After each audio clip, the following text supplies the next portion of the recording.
آپ دیکھ رہے ہیں گلوبل انصاف پی کے۔ آج کی ویڈیو بنانے کا مقصد یہ ہے کہ آپ نے دیکھا ہوگا دنیا میں ہر طرف اس وقت جو ہے وہ جینزی کا ذکر ہے۔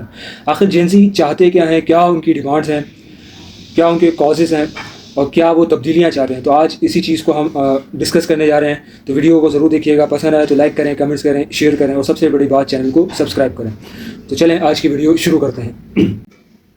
دنیا کی کل آبادی کا 32% 2 ارب انسان اور ایک ایسا گروہ جس کے ہاتھ میں کوئی ہتھیار نہیں مگر ان کی انگلیاں اسمارٹ فون کی اسکرین پر چلتی ہیں، تو دہائیوں سے قائم حکومتیں تاج کی پتوں کی طرح بکھر جاتی ہیں۔ یہ ہے جنریشن زی، تاریخ کی پہلی مکمل ڈیجیٹل نیٹو نسل۔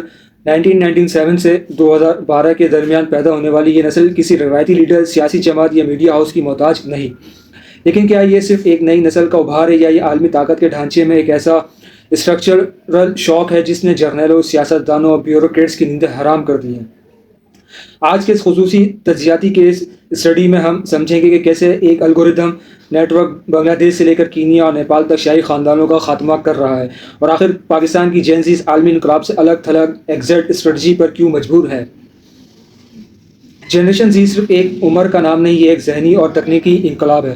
پچھلی نسلیں جیسے کہ ملینیلز اینالاگ دنیا سے ڈیجیٹل دنیا میں منتقل ہوئی، لیکن جنریشن زی پیدا ہی اسمارٹ فون، کلاؤڈ کمپیوٹنگ اور الگوریدم AI کے دور میں ہوئی۔ دنیا کے کیڑا پیدا کرنے والی معیشتوں گلوبل ساؤتھ میں 30 سال سے کم عمر افراد آبادی کا 60 سے 75% ہیں۔ ڈیجیٹل معلومات کا نیا ماڈل، 9 گھنٹے یومی۔ ایک اوسط جین زی اپنی زندگی کا تقریباً 1/3 حصہ اسکرین پر گزارتا ہے۔ معلومات کا ذریعہ 41% جین زی اب گوگل کے بجائے سوشل میڈیا، ٹک ٹاک، انسٹاگرام سے معلومات تلاش کرتے ہیں۔ میڈیا کا خاتمہ، ریاست کے کنٹرول میں چلنے والی نیوز چینلز اور روایتی ایڈیٹوریل فلٹرز ان کے سامنے اپنی اہمیت کھو چکے ہیں۔ نتیجہ، معاشی سطح پر 48% جین زی شدید عدم تحفظ کا شکار ہے اور 91% ذہنی تناؤ سے گزر رہی ہے۔ لیکن جب معاشی لائف لائنز ختم ہو جاتی ہیں تو یہ نسل سڑکوں پر نہیں بلکہ ڈیجیٹل نیٹ ورکس پر اکٹھی ہوتی ہیں۔ روایتی سیاست تحریکیں ایک قائد، ایک جھنڈے اور ایک ہیڈ کوارٹر کے تحت چلتی ہیں، لیکن جنریشن زی نے لیڈر لیس ہاریزونٹل میٹرکس قائم کر دیا ہے۔ جب ریاست کسی تحریک کو کچلنے کے لیے اس کے قائد کو گرفتار کرتی ہے تو جین زی کی تحریک کے پاس کوئی ایک قائد ہوتا ہی نہیں، یہ ایک ایسا نیٹ ورک ہے جہاں ہزاروں آزاد سیلز ایک ساتھ کام کرتے ہیں۔ عالمی مظاہروں کی کچھ شاندار مثالیں۔ بنگلہ دیش، جولائی 2024، کوٹا سسٹم کے خلاف شروع ہونے والی تحریک نے جب ریاستی جبر دیکھا تو ایک وائرل ویڈیو نے آگ لگائی۔ نتیجہ، حسینہ واجد کی 15 سال حکومت کا ناگزیر خاتمہ۔ کینیا، ریجیکٹ فائنینس بل۔ IMF کے سخت شرائط کے خلاف جین زی نے AI سے ٹیکس پالیسی کو مقامی زبانوں میں ترجمہ کیا، ایکس اسپیسز پر رابطہ کیا اور بغیر کسی اپوزیشن لیڈر کے پارلیمنٹ کا گھیراؤ کیا۔ پوپ کلچر کا سیاسی استعمال، نیپال، تھائی لینڈ اور میڈاگاسکر میں احتجاجیوں نے جاپانی اینیمے ون پیس کا اسکائی فلیگ اور منی ہیس کے علامتوں کو ظلم کے خلاف عالمی زبان بنا دیا۔ لیکن یہاں ایک بڑا سوال پیدا ہوتا ہے، اگر بنگلہ دیش، نیپال اور سری لنکا میں جین زی نے حکومتیں بدل دی ہیں تو پاکستان کی جین زی، خاص طور پر کراچی جیسے معاشی ہب میں، خاموش کیوں؟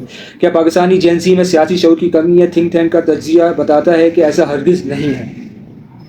معروف ماہر معیشت البرٹ ہرش مین کے exit voice and loyalty framework کے تحت جب کسی ریاست کے ادارے تباہ ہوتے ہیں تو شہری یا تو اپنی آواز بلند کرتے ہیں یا ملک چھوڑ دیتے ہیں۔ برین ڈرین، صرف 2023 میں 8,59,000 سے زائد باصلاحیت پاکستانی ملک چھوڑ گئے۔ 66% نوجوان مانتے ہیں کہ باہر جانے والے زیادہ عقل مند ہیں۔ یہ برین ڈرین دراصل ایک سیفٹی وال بن چکا ہے، انقلابی صلاحیت کو ملک سے باہر منتقل کر دیتا ہے۔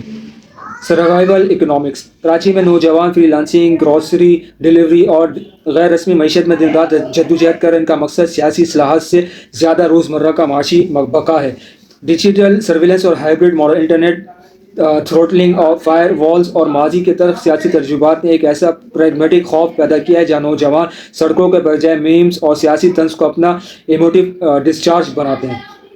آج دنیا کے جرنیل، سیاستدان اور بیوروکریٹ اس نسل سے خائف کیوں؟ کیونکہ پرانے وقتوں کا ریاستی تشدد اب کام نہیں کرتا۔ جب پولیس کسی طالب علم پر تشدد کرتی ہے تو وہ خوف پیدا کرنے کے بجائے فوراً ہائی ڈیفینیشن وائرل کانٹینٹ بن جاتا ہے جو خاموش عوام کو بھی سڑکوں پر لے آتا ہے۔